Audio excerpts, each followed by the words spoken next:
Welcome to On Air with Kate Butler, where we are revealing life's best kept secrets.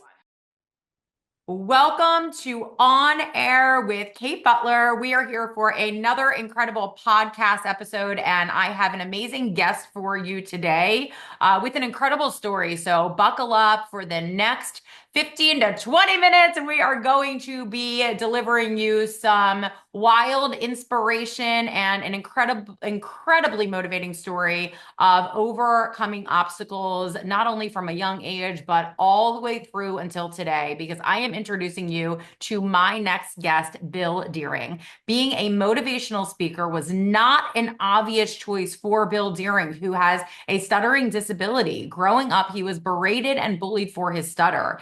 But now he speaks to students and faculty middle schools and high schools across the country. As a Les Brown trained speaker, Bill Deering has delivered his message of courage, power, and overcoming to over 30,000 people. Bill has just published a new book he's going to tell us all about, and he has now taken himself from a child with a stuttering disability to now a motivational speaker who sits in front of you today. Bill, welcome to the stage.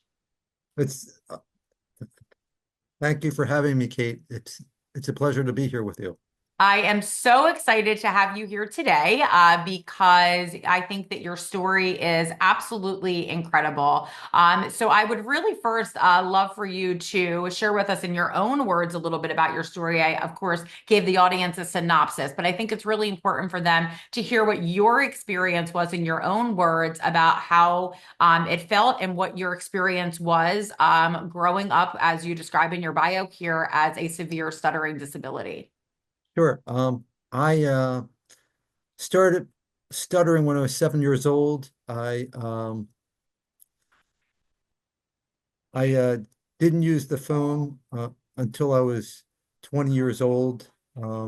It would take me 3 minutes just to say my first name, 3 minutes to answer the phone. I would stutter and say the word 100 times before I could say the first sound and hello. I remember when I was 15 years old, my history teacher announced that we'd all have to do an oral presentation. And when I heard that, I just about dropped on my seat. I'm like, oh my God, what am I going to do? I stutter. So I approached my teacher after class and I asked him if I could do a written paper. And he said no. He said, Bill, I think it would be a really great idea for you. And I'm walking away thinking to myself, what good is going to come out of me stuttering my head off in front of a group of people? Right. I went home that day and I cried in my room. And my mom, she came into my room and said, Bill, what's wrong? I'm like, Mom, I have to do an oral presentation. And she said, well, Bill, didn't you explain to your teacher that you stuttered? I said, yes, Mom, I did. And he said he thought it'd be a good idea for me.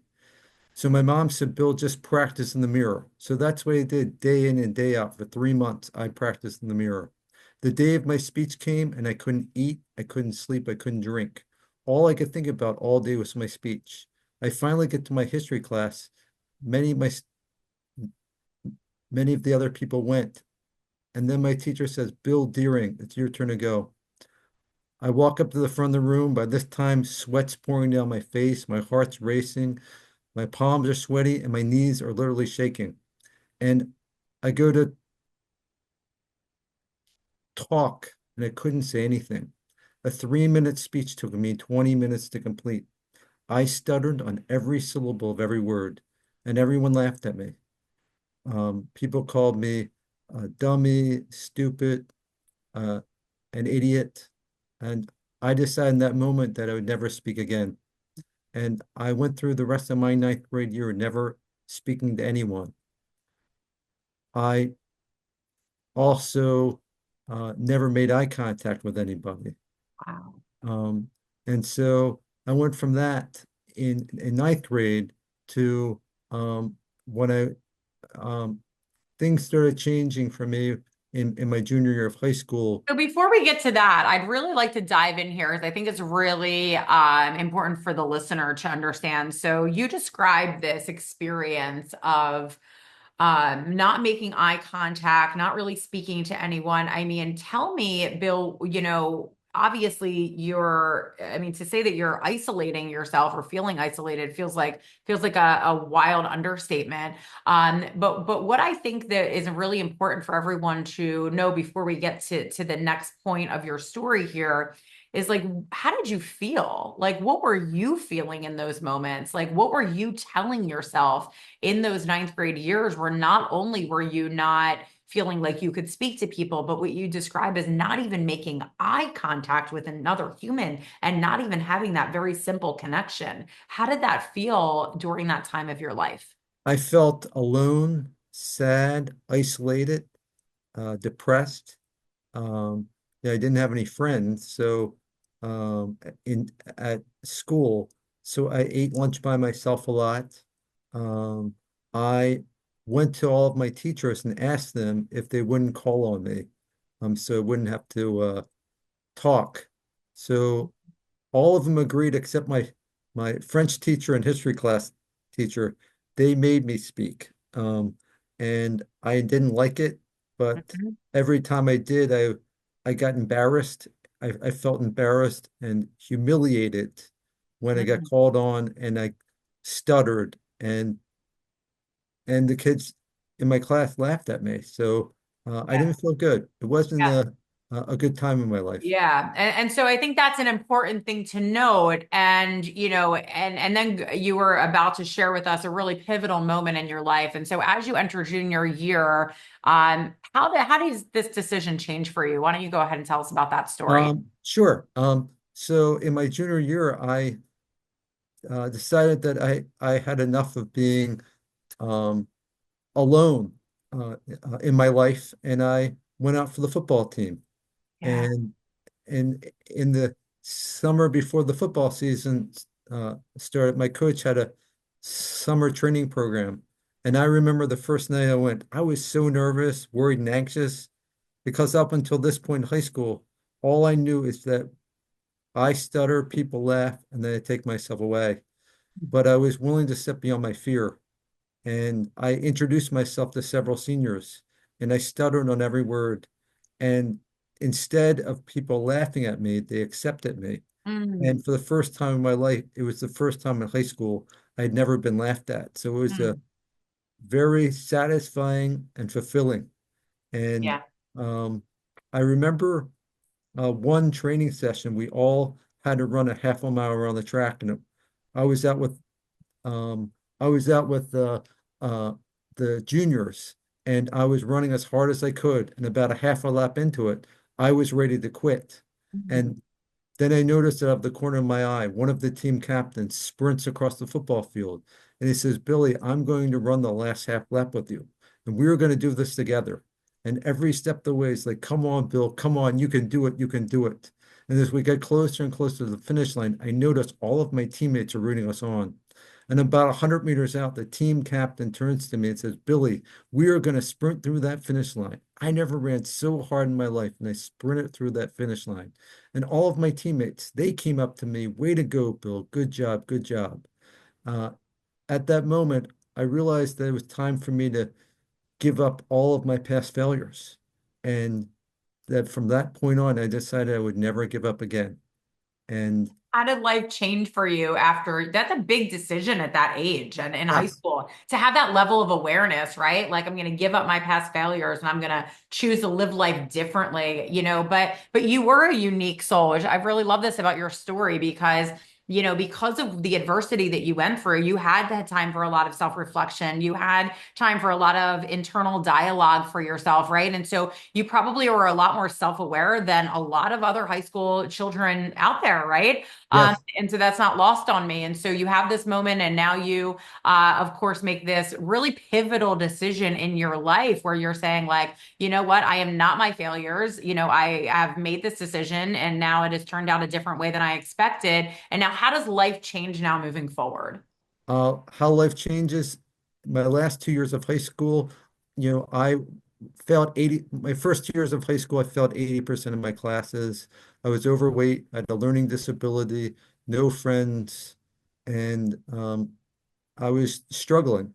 And my last 2 years of high school, I got A's, B's, and C's. I had friends. I had female friends. I Um, I lost a lot of weight. I received at the end of my senior year, I received three awards, one for um, being most improved in the track and in my high school class.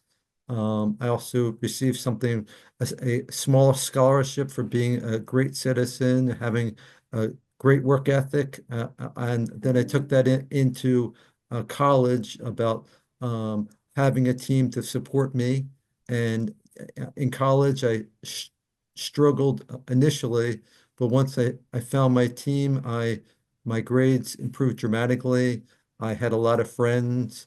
And then after college, um, I discovered that I didn't have to let the fear of stuttering stop me in my life any longer.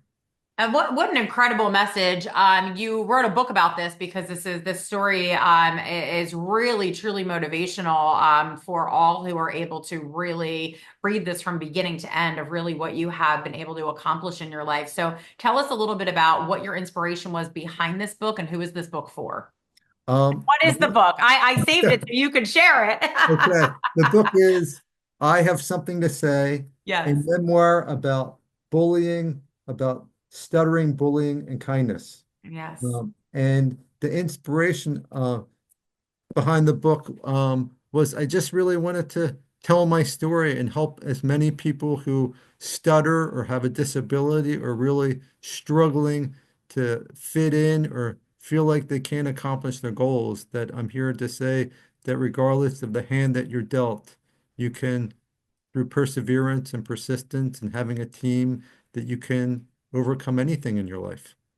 And this book is available on Amazon for anyone who is interested in buying this book. It is a fantastic read. I recommend that everyone get it. And also, it really is for all ages who can read because the stories expand really across the ages generationally, as you can tell based on the stories that have just been even shared here today, from middle school all the way up until adulthood. But I also love maybe even most, but that's not true because it's equal because I love this book.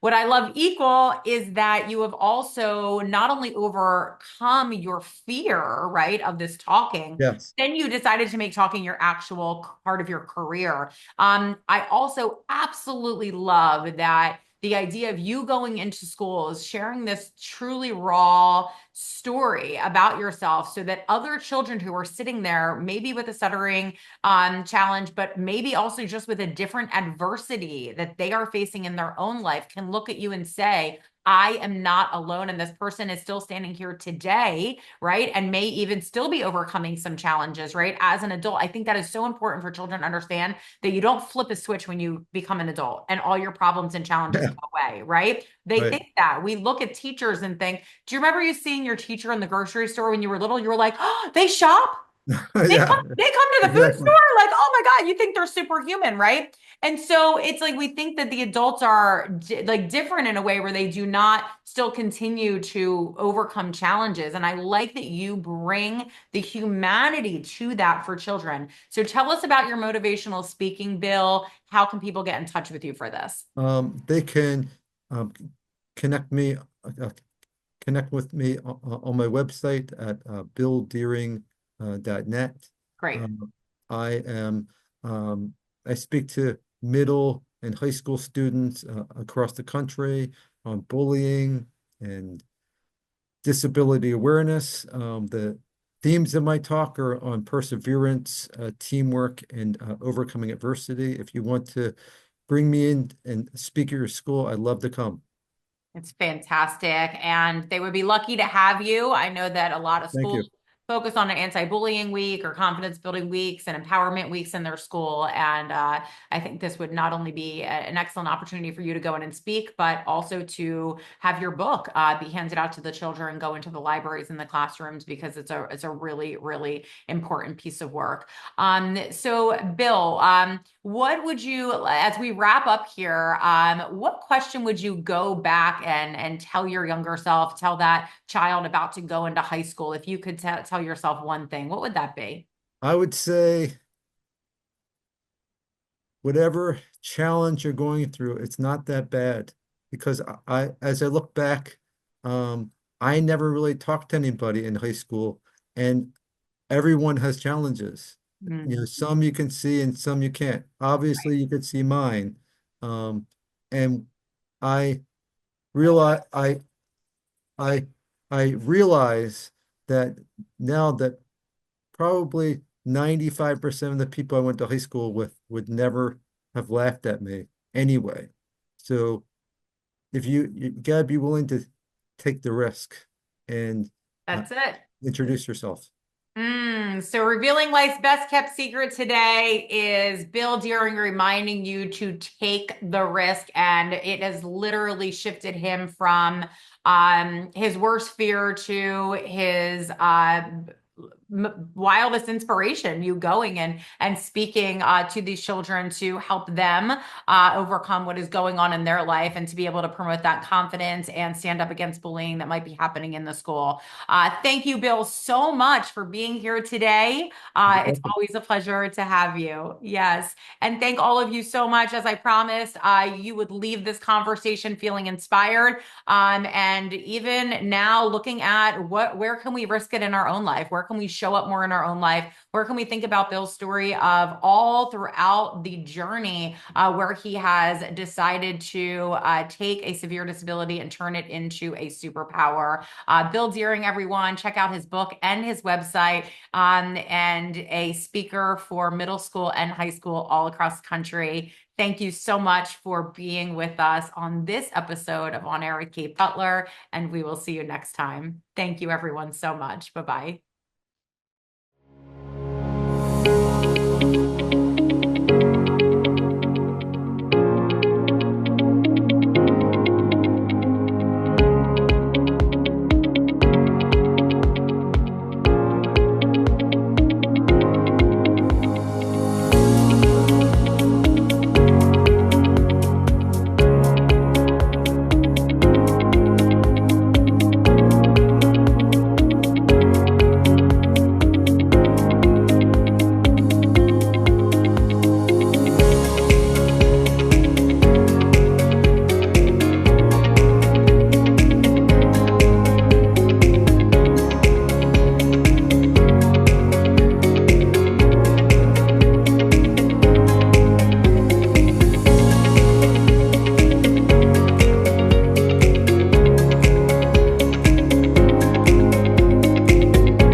So much for listening today.